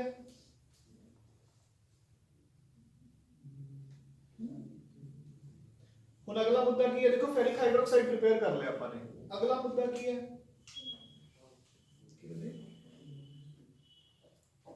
ਕੀ ਕਰਾਂਗੇ ਉਹਦੇ ਚ? ਹੁਣ ਆਪਣਾ ਅਗਲਾ ਮੁੱਦਾ ਹੈ ਕਿ ਇਹਦੇ ਵਿੱਚੋਂ HCl ਵੀ ਤਾਂ ਰਿਮੂਵ ਕਰਨਾ ਹੈ, ਠੀਕ ਹੈ ਕਿ ਨਹੀਂ? ਟਿਪੀਕਲ ਐਗਜ਼ਾਮਪਲ, ਦੇਸੀ ਐਗਜ਼ਾਮਪਲ, ਆਪਾਂ ਘਰਾਂ 'ਚ ਪਨੀਰ ਨਹੀਂ ਕੱਢਦੇ। ਦੇਖੋ ਪਨੀਰ ਕਿਵੇਂ ਨਿਕਲਦਾ ਹੈ? ਆਪਾਂ ਨੇ ਐਕਸੈਸ ਆਫ ਇਲੈਕਟ੍ਰੋਲਾਈਟ ਪਾਉਂਦੇ ਆ, ਕਿਹੜਾ? ਨਿੰਬੂ ਨਿਚੋੜਦੇ ਆ ਵਿੱਚ। ਵੀ ਸਕੁਈਜ਼ ਅ ਲੈਮਨ, ਲੈਮਨ ਕੀ ਹੁੰਦਾ? Citric acid. ਸਿਟ੍ਰਿਕ ਐਸਿਡ ਪਾਇਆ, ਠੀਕ ਹੈ, ਨਾਲ ਹੀਟ ਕੀਤਾ, ਪਨੀਰ ਅਲੱਗ ਹੋ ਗਿਆ, ਉਹ ਜਿਹੜਾ ਵੇ ਹੁੰਦਾ ਉਹ ਅਲੱਗ ਹੋ ਗਿਆ, ਠੀਕ ਹੈ। ਬਟ ਫਿਰ ਜਦੋਂ ਪਨੀਰ ਅਲੱਗ ਹੋ ਜਾਂਦਾ ਉਵੇਂ ਖਾਣ ਲੱਗ ਜਾਂਦੇ ਉਹਨੂੰ, ਹਾਂ ਕੀ ਕਰਦੇ ਹੋ ਫਿਰ ਉਸਨੂੰ? ਉਹ ਗ੍ਰੇਟ, ਹੈ ਨਾ। ਆਪਾਂ ਉਹਨੂੰ ਕੋਨੇ 'ਚ ਟੰਗ ਕੇ, ਉਹ ਕੋਨੇ 'ਚ ਕਿਉਂ ਟੰਗਦੇ ਆ? ਵੀ ਟੂਟੀ ਦੀ ਸਟਰੈਂਥ ਚੈੱਕ ਕਰ ਰਹੇ ਆ, ਪਾਣੀ ਕੱਢਣ ਲਈ, ਹੈ ਨਾ। ਪਾਣੀ ਨਿਚੋੜ ਕੇ ਵੀ ਨਿਕਲ ਸਕਦਾ ਸੀ।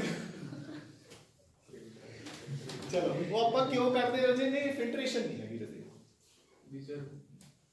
ਜੇ ਉਹ ਫਿਲਟਰੇਸ਼ਨ ਹੁੰਦੀ ਨਾ ਫਿਰ ਤਾਂ ਆਪਾਂ ਨੇ ਹੁਣੇ ਕੀ ਕੀਤਾ ਕਿ ਸਿੰਪਲ ਫਿਲਟਰ ਦੇ ਵਿੱਚੋਂ ਕੋਲੋਇਡਲ ਪਾਰਟੀਕਲ ਵੀ ਪਾਸ ਹੋ ਜਾਂਦੇ ਆ। ਚਲੋ ਆਪਾਂ ਉਸ ਤੇ ਤਾਂ ਆਉਂਦੇ ਆ। ਆਪਾਂ ਉਸ ਦੇ ਵਿੱਚੋਂ ਜਿਹੜਾ ਪਨੀਰ 'ਚ ਖੱਟਾਪਨ ਹੈ ਡਿਊ ਟੂ ਦੈਟ ਸਕੁਈਜ਼ਡ ਲੈਮਨ, ਆਪਾਂ ਉਹ ਰਿਮੂਵ ਕਰਦੇ ਆ। ਬਾਕੀ ਮਿਲਕ ਵੀ ਫਟਿਆ ਆਪਣਾ, ਠੀਕ ਹੈ ਨਾ, ਉਹਨੂੰ ਰਿਮੂਵ ਕਰਨਾ। ਤਾਂ ਉਹ ਖਟਾਸ ਰਿਮੂਵ ਕਿਵੇਂ ਹੋਊਗੀ? ਬਾਰ-ਬਾਰ ਵਾਸ਼ਿੰਗ ਇਟ ਐਂਡ ਕੋਨੇ ਦੇ ਵਿੱਚੋਂ ਪਾਸ ਕਰਕੇ। The process is similar to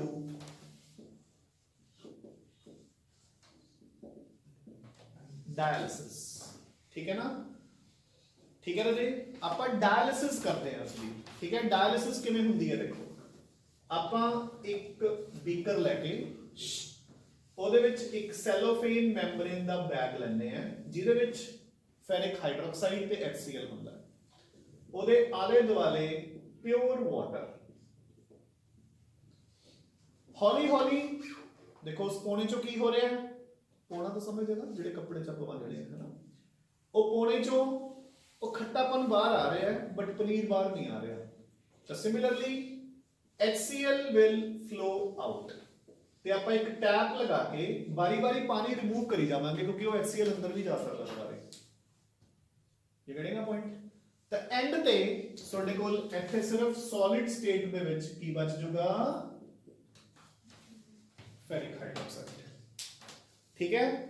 so this process is known as dialysis. ਹੋਰ ਕਿਹੜੀ ਪ੍ਰੋਸੈਸ ਆਪਾਂ ਯੂਜ਼ ਕਰਦੇ ਹਾਂ? ਸੈਂਟਰੀਫਿਊਗੇਸ਼ਨ। ਉੱਥੇ ਆਪਾਂ ਵਧਾਣੀ ਵਾਲੀ ਐਗਜ਼ਾਮਪਲ ਲੈ ਕੇ ਚੱਲਾਂਗੇ। ਬਟਰ ਅਲੱਗ ਤੇ ਲੱਸੀ ਅਲੱਗ, ਫੈਰਿਕ ਹਾਈਡਰੋਕਸਾਈਡ ਅਲੱਗ ਤੇ HCl ਅਲੱਗ। ਡਨ? ਔਰ ਡਨ ਹੈ ਕਿ ਨਹੀਂ? ਠੀਕ ਹੈ। ਇੱਕ ਡੈਫੀਨੇਸ਼ਨ ਆਉਂਦੀ ਹੈ ਇਲੈਕਟ੍ਰੋਡਾਇਲਿਸਿਸ। ਤਾਂ ਆਪਾਂ ਉਸੇ ਡਾਇਲਿਸਿਸ ਦੀ ਪ੍ਰੋਸੈਸ ਨੂੰ ਫਾਸਟ ਕਰ ਦਿੰਦੇ ਹਾਂ with the help of electricity. ਠੀਕ ਹੈ ਨਾ। ਦੇਖੋ ਨਾ ਆਪਾਂ ਘਰੇ ਪੌਣੇ ਚ ਬੰਨ ਕੇ ਪਨੀਰ ਬਣਾ ਲੈਂਦੇ ਆ, ਹੁਣ ਅਮੂਲ ਵਾਲੇ ਥੋੜੀ ਐ ਖਵਾ ਸਕਦੇ ਵੀ ਪੌਣੇ ਚ ਬੰਨਦੇ ਫਿਰਨਗੇ ਹਨਾ। So they need to speed up the process of dialysis, ਠੀਕ ਹੈ। ਤਾਂ ਇਲੈਕਟ੍ਰੋਡਾਇਲਿਸਿਸ, ਹੁਣ ਕੁਐਸਚਨ ਕੀ ਆਉਂਦਾ ਦੇਖੋ ਪੇਪਰ 'ਚ ਕਈ ਵਾਰੀ ਇਲੈਕਟ੍ਰੋਡਾਇਲਿਸਿਸ ਤੇ ਬੱਚੇ ਪਤਾ ਕੀ ਲਿਖ ਕੇ ਆਉਂਦੇ ਆ, the dialysis process is fastened with the help of passing electricity, that is known as electrodialysis। ਉਹਦੇ ਨੰਬਰ ਨਹੀਂ ਮਿਲਨੇ ਆਪਾਂ ਨੂੰ, ਪਹਿਲਾਂ ਆਪਾਂ ਨੂੰ ਡਾਇਲਿਸਿਸ ਐਕਸਪਲੇਨ ਕਰਨੀ ਪਊਗੀ, ਠੀਕ ਹੈ, ਫਿਰ ਨਾਲ ਐਂਡ ਤੇ ਇੱਕ ਲਾਈਨ ਲਿਖਣੀ ਪਊਗੀ, this is known as electrodialysis। ਸੋ ਹੁਣ ਆਪਾਂ ਨੇ ਇਸ ਨੂੰ ਪਿਊਰੀਫਾਈ ਕਰ ਲਿਆ, ਹੁਣ ਆਪਾਂ ਨੇ ਇਸ ਨੂੰ ਪਿਊਰੀਫਾਈ ਕਰ ਲਿਆ, ਨਾਓ ਵੀ ਹੈਵ ਆਪਣਾ ਪਿਓਰ ਸੋਲ, ਡਨ ਕਿ ਨਹੀਂ, ਠੀਕ ਹੈ। ਇਹ ਆਪਣਾ ਪਿਓਰ ਕੋਲੋਇਡਲ ਸੋਲੂਸ਼ਨ ਹੈ। ਸੋ ਦੇਖੋ ਨਾ, ਦੇਖੋ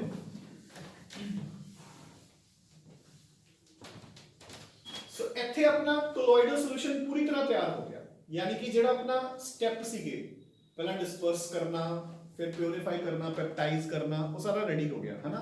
ਹੁਣ ਆਪਾਂ ਨੇ ਦੋ ਹੋਰ ਟੌਪਿਕਸ ਕਰਨੇ ਨੇ, ਠੀਕ ਹੈ, ਕਿਹੜੇ ਕਿਹੜੇ, ਇੱਕ ਤਾਂ ਕੋਐਗੂਲੇਸ਼ਨ, ਤੇ ਦੂਸਰਾ ਪ੍ਰੋਟੈਕਸ਼ਨ। ਦੇਖੋ ਹੁਣ ਤੁਸੀਂ ਆ ਸੋਲ ਤਿਆਰ ਕਰ ਲਿਆ, ਡਿਸਪਰਸ਼ਨ ਮੀਡੀਆ ਦੇ ਵਿੱਚ ਡਿਸਪਰਸਡ ਫੇਜ਼ ਪਾਰਟੀਕਲਸ ਹੈਗੇ ਆ, ਠੀਕ ਹੈ। So you have prepared your sole,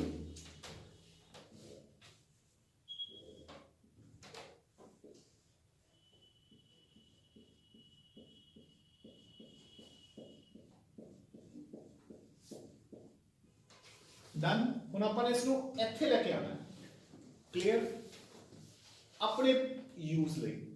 this is known as ਕੋਐਗੂਲੇਸ਼ਨ ਜਾਂ ਪ੍ਰੈਸਿਪੀਟੇਸ਼ਨ, ਇਹ ਤਾਂ ਪਤਾ ਹੀ ਆਪਾਂ ਨੂੰ, ਜਾਂ ਫਲੋਕੂਲੇਸ਼ਨ, ਤਿੰਨ ਟਰਮਸ ਹੈ, ਫਲੋਕੂਲੇਸ਼ਨ, ਪ੍ਰੈਸਿਪੀਟੇਸ਼ਨ, ਕੋਐਗੂਲੇਸ਼ਨ, ਠੀਕ ਹੈ। ਕਿੱਦਾਂ ਕਰਾਂਗੇ ਇਹਦੇ, ਆਪਾਂ ਨੂੰ ਪਤਾ ਹੈ ਕਿ ਇਹਨਾਂ ਦੇ ਉੱਤੇ ਕੋਈ ਨਾ ਕੋਈ ਚਾਰਜ ਤਾਂ ਹੈਗਾ ਹੀ ਹੈ, ਚਾਹੇ ਪੋਜ਼ਿਟਿਵ ਚਾਹੇ ਨੈਗੇਟਿਵ। ਆਪਾਂ ਇਹਨਾਂ ਦੇ ਵਿੱਚ ਕੋਈ ਵੀ ਇਲੈਕਟ੍ਰੋਲਾਈਟ ਐਡ ਕਰ ਦਾਂਗੇ, ਜਿਹੜਾ ਵੀ ਇਲੈਕਟ੍ਰੋਲਾਈਟ ਐਡ ਕਰੋਗੇ ਉਹ ਆਪਦੇ ਤੋਂ ਆਪੋਜ਼ਿਟਲੀ ਚਾਰਜ, ਦੇਖੋ ਜੇ ਇਹ 골ਡ ਦਾ ਸੋਲ ਹੈ ਨੈਗੇਟਿਵ ਹੁੰਦਾ ਹੈ, ਉਹ ਸੋਡੀਅਮ ਨੂੰ ਅਟਰੈਕਟ ਕਰ ਲੂਗਾ, ਠੀਕ ਹੈ। ਜੇ ਇਹ ਫੈਰਿਕ ਹਾਈਡਰੋਕਸਾਈਡ ਹੈ ਪੋਜ਼ਿਟਿਵ ਹੈ, Cl ਨੈਗੇਟਿਵ ਨੂੰ ਅਟਰੈਕਟ ਕਰ ਲੂਗਾ ਤੇ ਕੋਐਗੂਲੇਟ ਹੋ ਜਾਊਗਾ। ਤੁਸੀਂ ਕਹੋਗੇ ਕਿ ਸਰ ਆਪਾਂ ਕੋਐਗੂਲੇਟ ਕਰਾਂਗੇ ਕਿਉਂ, ਆਪਾਂ ਨੂੰ ਯੂਜ਼ ਆਉਂਦਾ ਹੈ ਜੇ, ਫੋਰ ਐਗਜ਼ਾਮਪਲ ਮਾਰਕੀਟ ਦੇ ਵਿੱਚ ਅਵੇਲੇਬਲ ਹੁੰਦਾ ਹੈ ਪਾਊਡਰਡ ਮਿਲਕ, ਠੀਕ ਹੈ, ਕੋਐਗੂਲੇਟਡ, ਠੀਕ ਹੈ, ਕੋਐਗੂਲੇਟ ਕੀਤਾ, ਡਰਾਈ ਕੀਤਾ, ਪੀਸਤਾ ਤੇ ਪਾਊਡਰ ਮਿਲਕ ਬਣ ਗਿਆ, ਠੀਕ ਹੈ। ਮੋਰਓਵਰ ਪਨੀਰ, ਚੀਜ਼ ਮਾਰਕੀਟ 'ਚ ਅਵੇਲੇਬਲ ਨੇ, ਦੇ ਆਰ ਆਲ ਕੋਐਗੂਲੇਟਡ ਫਾਰਮਸ। ਮੇਰੀ ਗੱਲ ਸਮਝ ਆ ਗਈ ਕਿ ਨਹੀਂ। ਸੋ ਆਪਾਂ ਨੇ ਕੋਐਗੂਲੇਸ਼ਨ ਕਰ ਲਈ, ਨੋ ਡਾਊਟ, ਠੀਕ ਹੈ, ਬਟ ਕਈ ਵਾਰ ਆਪਾਂ ਨੂੰ ਇਸ ਨੂੰ ਪ੍ਰੋਟੈਕਟ ਵੀ ਕਰਨਾ ਪੈ ਸਕਦਾ ਹੈ। ਪ੍ਰੋਟੈਕਸ਼ਨ ਜ਼ਰੂਰੀ ਨਹੀਂ ਨਾ ਕਿ ਕੋਐਗੂਲੇਸ਼ਨ ਹੋਣੀ ਚੰਗੀ ਚੀਜ਼ ਹੈ। ਦੇਖੋ ਮੇਰੀ ਗੱਲ ਸੁਣੋ, ਇਟ ਆਲ ਡਿਪੈਂਡਸ ਅਪਨ ਕਿ ਆਪਾਂ ਨੂੰ ਕੀ ਚਾਹੀਦਾ ਹੈ। ਜਿੱਦਾਂ ਮੈਂ ਤੁਹਾਨੂੰ, ਚਲੋ ਹੁਣ ਤਾਂ ਉਹ ਚੈਪਟਰ ਹੀ ਸਿਲੇਬਸ ਤੋਂ ਕੱਟਿਆ ਗਿਆ, ਆਈਸੋਲੇਸ਼ਨ ਐਂਡ ਐਕਸਟ੍ਰੈਕਸ਼ਨ, ਹੈਨਾ। ਆਪਾਂ ਨੇ ਕੀ ਕੀਤਾ ਸੀਗਾ ਕਿ ਜੇ ਮੈਨੂੰ 골ਡ ਚਾਹੀਦਾ ਹੈ ਤੇ ਉਹਦੇ ਵਿੱਚ ਕਾਪਰ ਪ੍ਰੈਜ਼ੈਂਟ ਹੈ ਤਾਂ ਕਾਪਰ ਇਜ਼ ਐਨ ਇੰਪਿਉਰਿਟੀ, ਤੇ ਜੇ ਮੈਨੂੰ ਆਪਣੀ ਐਕਸਪੈਰੀਮੈਂਟਲੀ ਕਾਪਰ ਚਾਹੀਦਾ ਹੈ ਤੇ ਉਹਦੇ ਵਿੱਚ 골ਡ ਹੈ ਤਾਂ 골ਡ ਇਜ਼ ਐਨ ਇੰਪਿਉਰਿਟੀ। ਆਪਾਂ ਉੱਥੇ ਆ ਨਹੀਂ ਕਹਿ ਸਕਦੇ 골ਡ ਤਾਂ ਚਲੋ ਵਧੀਆ ਹੀ ਗਿਆ, ਜੇ ਕਾਪਰ ਦੇ ਵਿੱਚ 골ਡ ਆ ਰਿਹਾ ਕਿੱਡੀ ਗੱਲ ਹੈ, ਹੈਨਾ। 골ਡ ਦੇ ਵਿੱਚ ਕਾਪਰ ਨਹੀਂ ਆਉਣਾ ਚਾਹੀਦਾ, ਮੇਰੀ ਗੱਲ ਸਮਝ ਗਏ ਨਹੀਂ, ਠੀਕ ਹੈ ਨਾ। ਤਾਂ ਅਗਰ ਆਪਾਂ ਆਪਣੀ ਐਕਸਪੈਰੀਮੈਂਟ 'ਚ ਕਾਪਰ ਕਰ ਰਹੇ ਹਾਂ ਤੇ ਉਹਦੇ ਵਿੱਚ 골ਡ ਆ ਰਿਹਾ ਹੈ ਤਾਂ that will also be considered as an impurity, ਕਿਉਂਕਿ ਉਹ ਉਸ ਟਾਈਮ unwanted ਹੈ। So it all depends upon the human needs, ਕਿ ਹਿਊਮਨ ਬੀਇੰਗ ਕੀ ਚਾਹੁੰਦਾ ਹੈ। ਜਿਹੜੀ ਚੀਜ਼ ਉਹ ਨਹੀਂ ਚਾਹੁੰਦਾ ਉਹ ਗਲਤ ਹੈ, ਜਿਹੜੀ ਚੀਜ਼ ਉਹ ਚਾਹੁੰਦਾ ਹੈ ਉਹ ਸਹੀ ਹੈ, ਚਾਹੇ ਉਹ ਗਲਤੀ ਹੈ।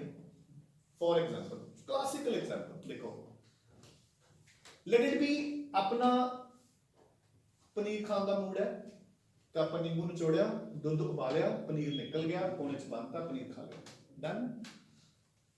अगर वही मिल्क के डब्बे च रात नूं गलती नाल दही का छिट्टा गिर गया तो मिल्क फट गया, तो फिर आप ही कहने ओ मिल्क फट गया, आप ही थोड़ी कहने बाहर तो पनीर ਯੂੜੇਗਾ ਪੁਆਇੰਟ। ਦੇਖੋ ਦੋਨੋਂ ਸੇਮ ਪ੍ਰੋਸੈਸਸ ਹੈ, ਇੱਕ ਆਪਾਂ ਨੇ ਖੁਦ ਕੀਤਾ ਹੈ, ਇੱਕ ਨੈਚੁਰਲੀ ਹੋ ਗਿਆ। ਜਦੋਂ ਆਪਾਂ ਖੁਦ ਕੀਤਾ ਹੈ ਤਾਂ of course we are eating paneer ਦੀ ਸਬਜ਼ੀ, ਹੈ ਨਾ, ਐਂਡ ਜੋ ਨੈਚੁਰਲੀ ਹੋ ਗਿਆ ਤਾਂ ਦੁੱਧ ਫਟ ਗਿਆ। सेम चीज है ना? चलो anyways, so we need to protect our colloid. मेरी गल समझ रहे हो कि नहीं? We need to protect our colloid, ਤੇ ਉਸ ਲਈ ਆਪਣੇ ਕੋਲ ਹੁੰਦੇ ਨੇ ਪ੍ਰੋਟੈਕਟਿਵ ਕੋਲॉइड्स।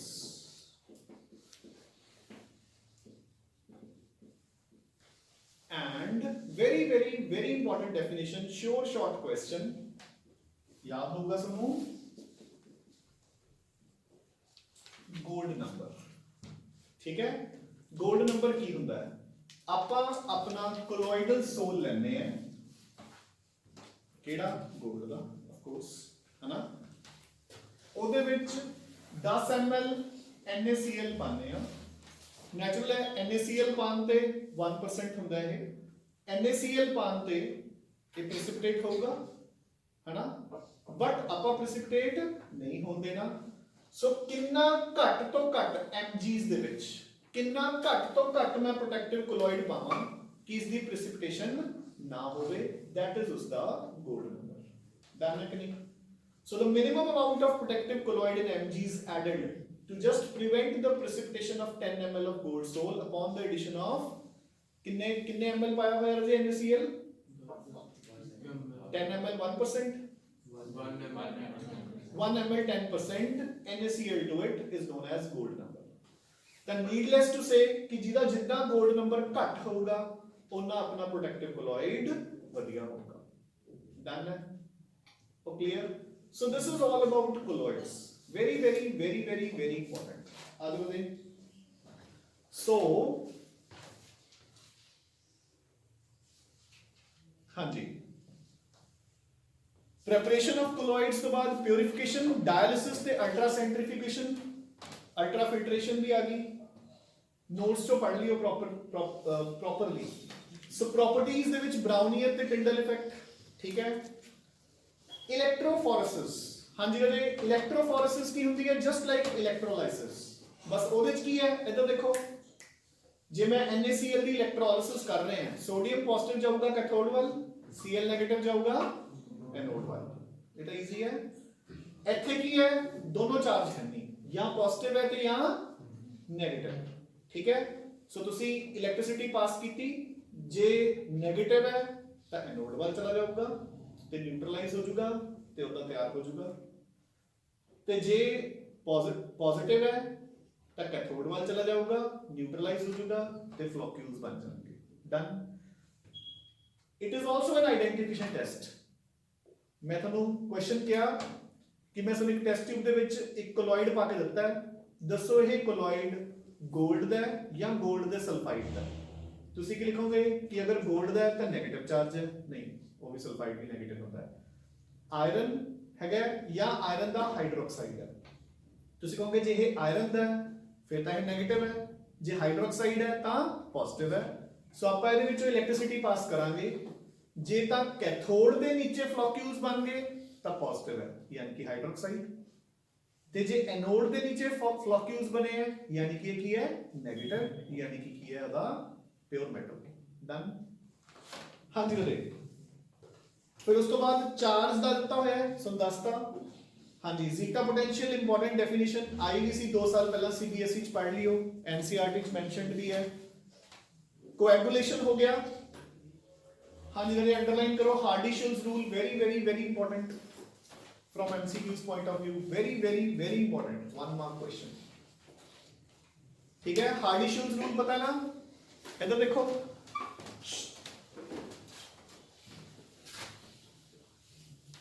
सो इसे स्टेप ਨਾਲ ਰਿਲੇਟਡ ਹੈ। मैं ਤੁਹਾਨੂੰ ਕਹਾਂ ਕਿ ਮੇਰੇ ਕੋਲ 골ਡ ਸੋਲ ਹੈ ਇਹ, मैं इसके फ्लोक्यूल्स तैयार करने हैं। ठीक है, तो दसो एल्यूमीनियम क्लोराइड, सोडियम क्लोराइड ਤੇ ਬੇਰੀਅਮ क्लोराइड, ਤਿੰਨਾਂ ਵਿੱਚੋਂ ਕਿਹੜਾ ਇਲੈਕਟ੍ਰੋਲਾਈਟ ਬੈਸਟ ਰਹੂਗਾ? ਕਿਹੜਾ? आग लग गया, पैर लग गया।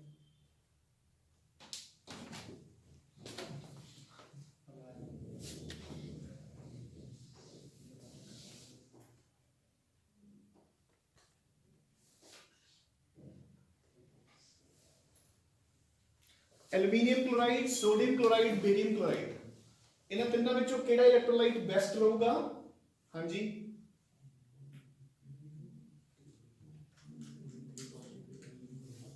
ठीक है डन है ना here aluminium is +3 +1 +2 ਆਪਾਂ ਨੂੰ ਪਤਾ ਹੈ ਜੇ ਸਾਰੇ 네ਗੇਟਿਵ ਹੈ ਤਾਂ ਇਹਦੇ ਇੱਕ ਮੋਲੀਕਿਊਲ ਨਾਲ ਇੱਕ ਪ੍ਰੈਸਿਪੀਟੇਟ ਹੋਊਗਾ ਇਹਦੇ ਦੋ ਦੇ ਨਾਲ ਸੌਰੀ ਇੱਕ ਦੇ ਨਾਲ ਦੋ ਇਹਦੇ ਇੱਕ ਦੇ ਨਾਲ 10 so aluminium chloride will be the best electrolyte ਠੀਕ ਹੈ ਸਿਮਿਲਰਲੀ ਜੇ ਇਹ ਪੋਜ਼ਿਟਿਵ ਹੁੰਦਾ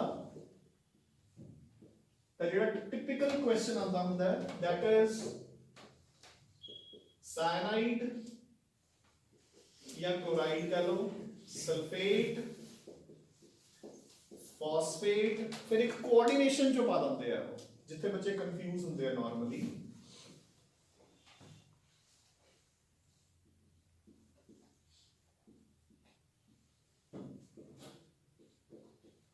डन ठीक है सो अपन को पता है K2 बाहर है तो ओवरऑल चार्ज कितना हो गया -4 so इथे -1 -2 -3 -4 so this will be the best electrolyte so according to Hardishel's rule ठीक है ਆਪਾਂ ਕਹਿੰਦੇ ਆ ਕਿ ਜਿਹੜੇ oppositely charged electrolytes ਆਪਾਂ ਐਡ ਕਰਦੇ ਆ ਠੀਕ ਹੈ ਨਾ ਜਾਂ ਆਪਾਂ ਸਿੰਪਲੀ ਕਹ ਦੋ ਕਿ flocculation ਜਿਹੜੀ ਹੁੰਦੀ ਹੈ that is directly proportional to the valency of the oppositely charged ions ਵੈਸੇ ਇਹਦੀ raise to power 4 ਹੁੰਦੀ ਹੈ valency the raise to power 4 but ਚਲੋ ਖੈਰ ਇਹਦੇ ਤੋਂ numerical ਤਾਂ ਆਪਾਂ ਨੂੰ ਆਣਾ ਨਹੀਂ ਇਦਾਂ ਦਾ ਕੁਐਸਚਨ ਨਹੀਂ ਆਉਂਦਾ ਠੀਕ ਹੈ ਹਾਂਜੀ ਉਸ ਤੋਂ ਬਾਅਦ flocculation value minimum concentration of electrolyte required ਹੈ ਨਾ natural ਆਪਾਂ NaCl ਪਾ ਕੇ ਇਹਨੂੰ floccule ਬਣਾਉਂਦੇ ਆ ਜਿੰਨਾ ਘੱਟ ਤੋਂ ਘੱਟ ਪਾਣਾ ਪਵੇ that is the flocculation value protective colloids gold number ठीक है इमर्शंस ਹੁਣ ਸਿਲੇਬਸ ਹੈ ਹੀ ਨਹੀਂ ਐਪਲੀਕੇਸ਼ਨਸ ਨੂੰ ਜ਼ਰੂਰ ਪੜ੍ਹਿਓ ਉਹਦੇ ਬੁੱਕ ਚੋਂ ਉਹਦੇ ਵਿੱਚੋਂ ਵੀ ਕਿਹੜੀ ਇੱਕ ਤਾਂ ਮੈਡੀਸਿਨਸ ਜ਼ਰੂਰ ਪੜ੍ਹ ਲਿਓ ਠੀਕ ਹੈ ਨੋਟਸ ਦਿੱਤੀਆਂ ਹੋਈਆਂ ਸਾਰੀਆਂ ਸੋਪਸ ਤਾਂ ਹੋ ਹੀ ਗਈਆਂ ਇਹਨਾਂ ਨੇ ਐਡ ਨਹੀਂ ਕੀਤੀਆਂ ਹੋਈਆਂ ਤੁਸੀਂ ਨੋਟਸ ਤੋਂ ਜਾ ਕੇ ਪੜ੍ਹਿਓ ਇੱਕ ਤਾਂ ਫਾਰਮੇਸ਼ਨ ਆਫ ਡੈਲਟਾ ਜ਼ਰੂਰੀ ਹੁੰਦਾ ਹੈ ਇੱਕ blue colour of sky and blue colour of water ठीक है कि अपन ਜਿਹੜਾ ਪਾਣੀ ਹੈ ਉਹ ਟ੍ਰਾਂਸਪੇਰੈਂਟ ਹੋਣ ਦੇ ਬਾਵਜੂਦ ਆਪਾਂ ਨੂੰ ਬਲੂ ਕਿਉਂ ਦਿਖਦਾ ਹੈ ਸਕਾਈ ਆਪਾਂ ਨੂੰ ਬਲੂ ਕਿਉਂ ਦਿਖਦਾ ਹੈ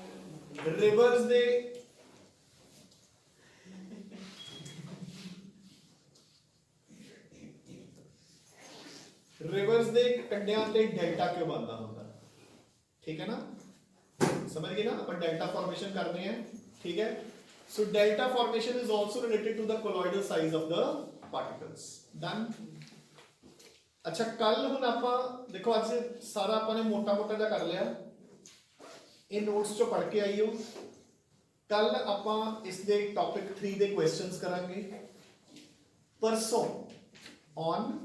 ਪਰਸੋਂ ਕੀ ਹੋਊਗਾ ਵੈਂਸਡੇ ਹੈ ਨਾ ਪਰਸੋਂ ਵੈਂਸਡੇ ਨੂੰ ਹੋਗਾ ਇੱਕ ਮਿੰਟ ਹੁਣ ਸੁਣ ਲਓ ਪਰਸੋਂ ਵੈਂਸਡੇ ਨੂੰ ਹੋਗਾ ਦ ਟੈਸਟ from surface chemistry ठीक है